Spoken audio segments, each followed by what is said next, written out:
नमस्कार, मैं ज्योति आप सभी का ग्लोब गस्ट न्यूज़ पर स्वागत करती हूं। जैसा कि आपको पता है कि हम आम जनता के मुद्दे उठाते हैं और एक बार फिर से हम महिला सुरक्षा का मुद्दा लेकर आप सभी के सामने मौजूद हैं।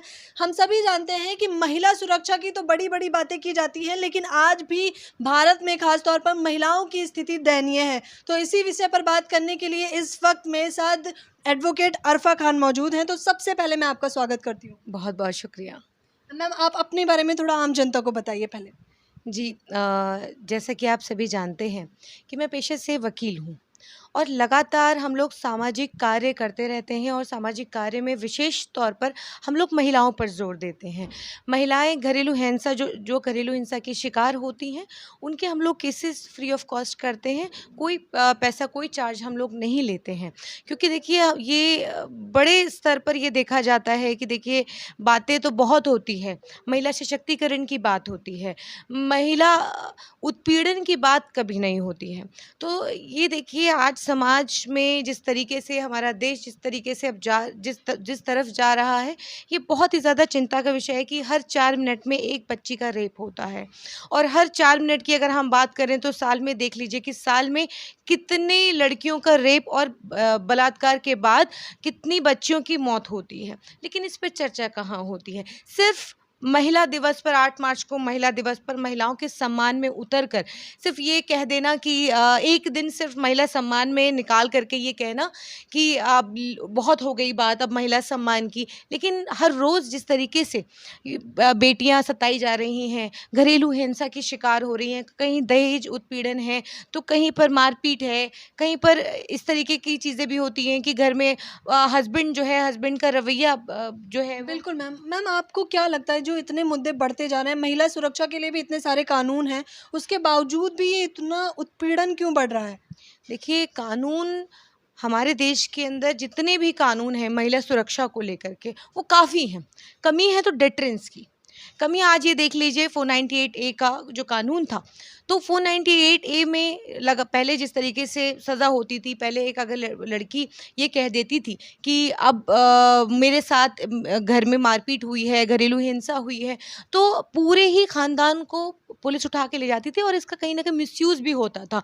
मिसयूज़ होना जब शुरू हुआ तो सुप्रीम कोर्ट को फिर इसके अंदर चेंजेस लाने पड़े और वो चेंजेस आए तो अब एक आयु तय करता है, ये देखता है कि वाक़ई में इस तरीके की हिंसा हुई है, नहीं हुई है। बहुत ज़्यादा हीनियस जब जिस तरीके से क्राइम जब होता है किसी महिला के साथ, जैसे तेज़ाब हो गया या जला दी गई कोई महिला या इस तरीके का कोई एक्ट अगर है, तो उसके बाद ये पूरी तहकीकात करने के बाद तब जा कर के ये आयु वो उसको लगता है कि अगर इस तरीके का मामला है तो फिर और लोगों की भी अरेस्टिंग इसके अंदर होती है। कहीं न कहीं क्या आपको ऐसा लगता है कि कानून बेहद लचीला है, जिसकी वजह से महिला उत्पीड़न के केस दिन-ब-दिन बढ़ते जा रहे हैं? देखिए कानून लचीला नहीं है। मैंने जैसा कि कहा कि कानून बहुत सख्त है। अगर आप कानून की बात करें तो हिंदुस्तान के अंदर जो कानून है महिला सुरक्षा को लेकर बहुत सख्त है, लेकिन कमी कहाँ आती है? कमी आती है जब कानून पूरी तरीके से जब महिला सुरक्षा की जब हम बात करते हैं और ये बात करते हैं कि अब जिस तरीके से एक मान लीजिए, मैं फॉर एग्ज़ाम्पल के तौर पर बताती हूँ कि मान लीजिए एक 376 था। 376 के अंदर जिस तरीके से पहले इसको लिया जाता था, उसके बाद एक चेंज आया। चेंज आने के बाद इसके अंदर बहुत सारे ए, बी, सी करके इसके अंदर चेंज लाया गया। उस चेंज के उसमें कि आप ये देखिए कि अगर आप किसी को गंदी नज़र से भी देख रहे हैं, अब वो नज़रिया कौन तय करेगा? कि अगर आप किसी को किस नज़र से देख रहे हैं, ये एक महिला बता पाएगी कि आप उसको किस नज़रिए से देख रहे हैं। तो देखिए ये अब आजकल जिस तरीके से हम लोगों को देखने को मिलता है कि आजकल कोई भी उठ करके कोर्ट में चला जाएगा और ये कहेगा कि देखिए अब ये इस आदमी ने मुझे पीछे से कमेंट किया, पीछे से मुझे कुछ इस तरीके की भाषा का इस्तेमाल किया।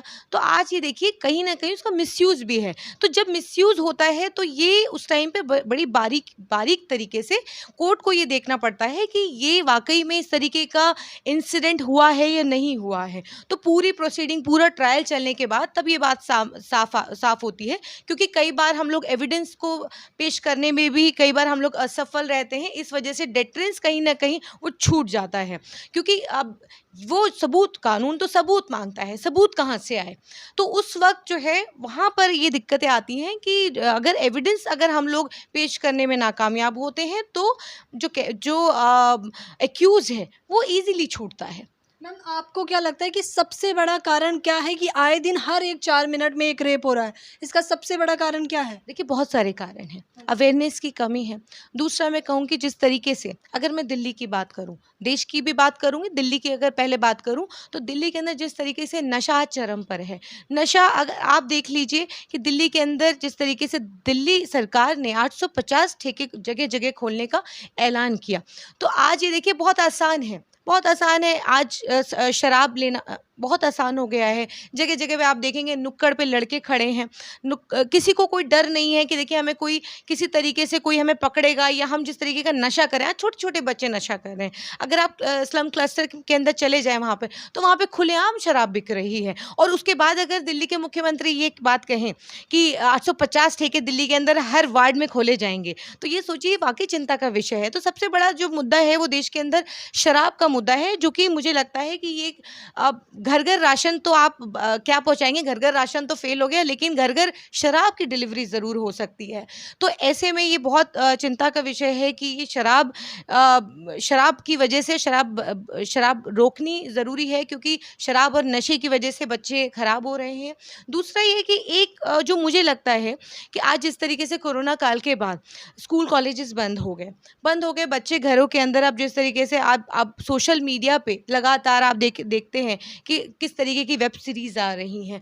लोग आज युवा जो है, जिसको यूपीएससी की तैयारी करनी थी, जिसको आईएएस आईपीएस बनना था, किसी ऐसे क्वालिफाई एग्ज़ाम में बैठना था, आज वो घर पे बैठ कर के वेब सीरीज़ देख रहा है। रोज़गार है नहीं, पढ़ लिख कर के भी डिग्री लेकर के घूम रहे हैं, और यूथ ने तो अब यहाँ तक कर दिया है कि अब रोज़गार ढूँढना ही बंद कर दिया है।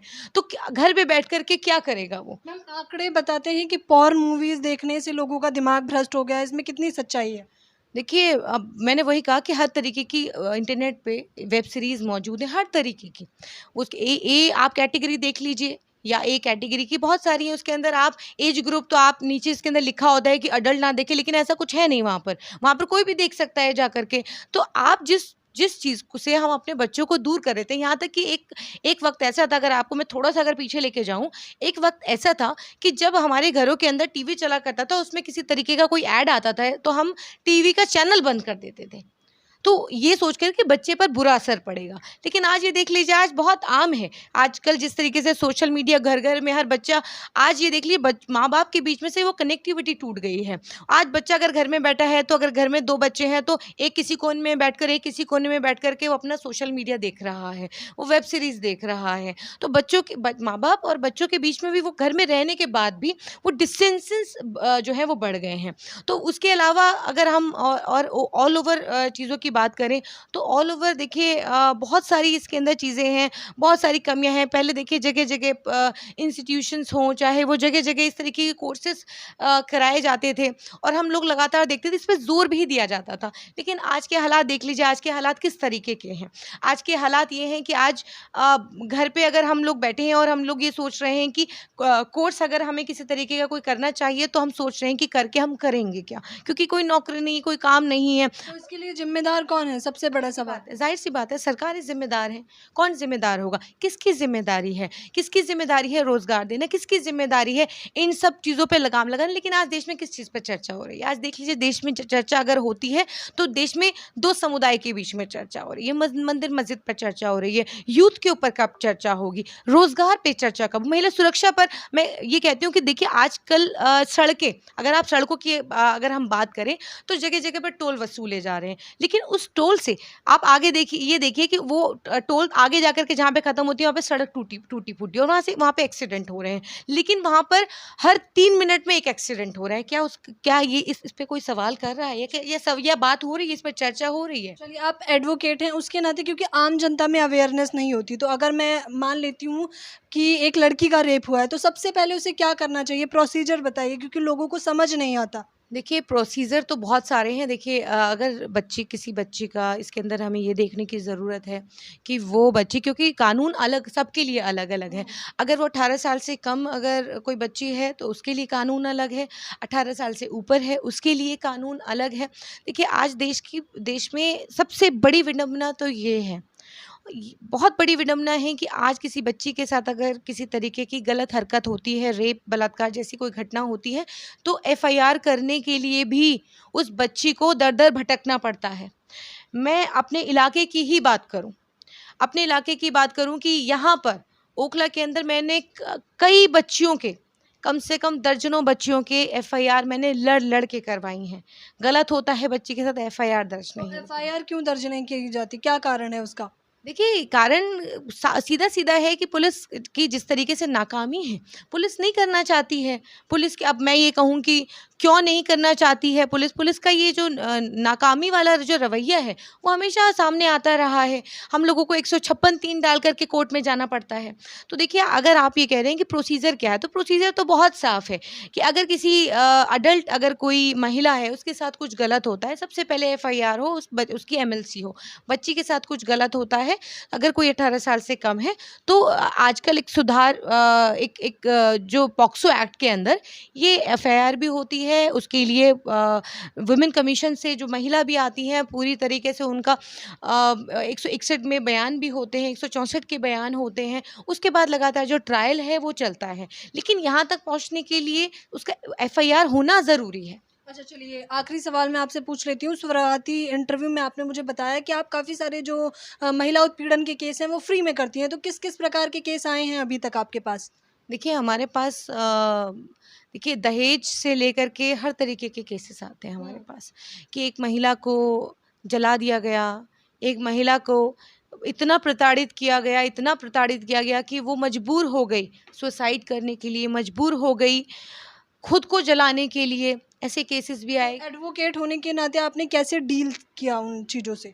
देखिए एडवोकेट होने के नाते देखिए मेरा काम है सारे फैक्ट्स, जो मेरे पास फैक्ट्स और एविडेंस आएँगे उसको कोर्ट के सामने रखना, आर्ग्यूमेंट्स करना। बाकी देखिए जितना हम लोग कोशिश ये करते हैं कि ज़्यादा से ज़्यादा एविडेंस पे बात हो, मेरिट पे बात हो सके। तो अगर हम लोगों के पास एविडेंस होगा तो हम लोग मज़बूती से उसको लड़ पाएँगे।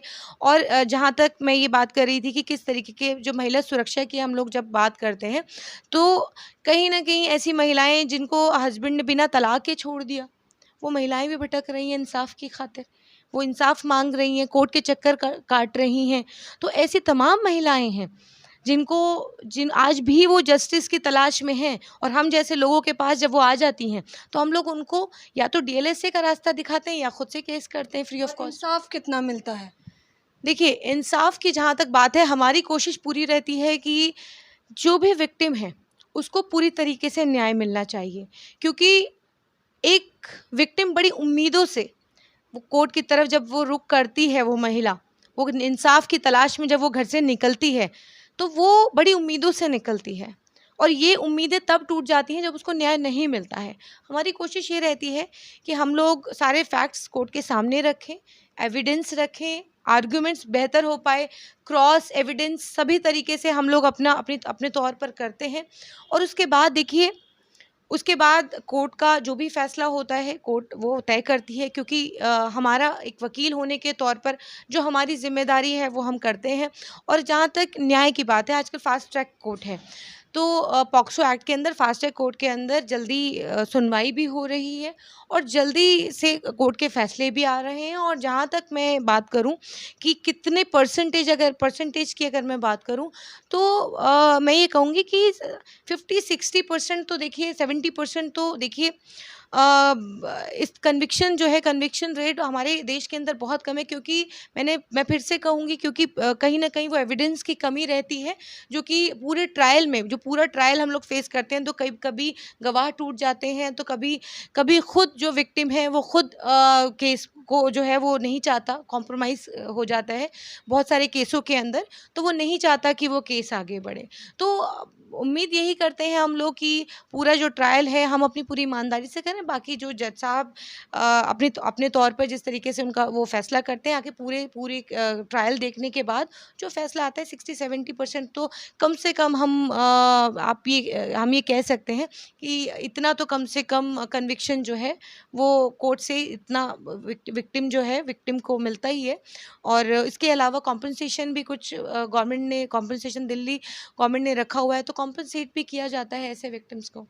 तो ये थी हमारे साथ एडवोकेट। हम आशा करते हैं कि आपको कई सारी जानकारियाँ मिली होंगी, और अगर आपको वीडियो पसंद आता है और आप चाहते हैं कि ज़्यादा से ज़्यादा लोग जागरूक हो सकें, तो इस वीडियो को ज़्यादा से ज़्यादा लोगों तक शेयर करना बिल्कुल ना भूलें। मेरे साथ बने रहने के लिए आपका बेहद शुक्रिया।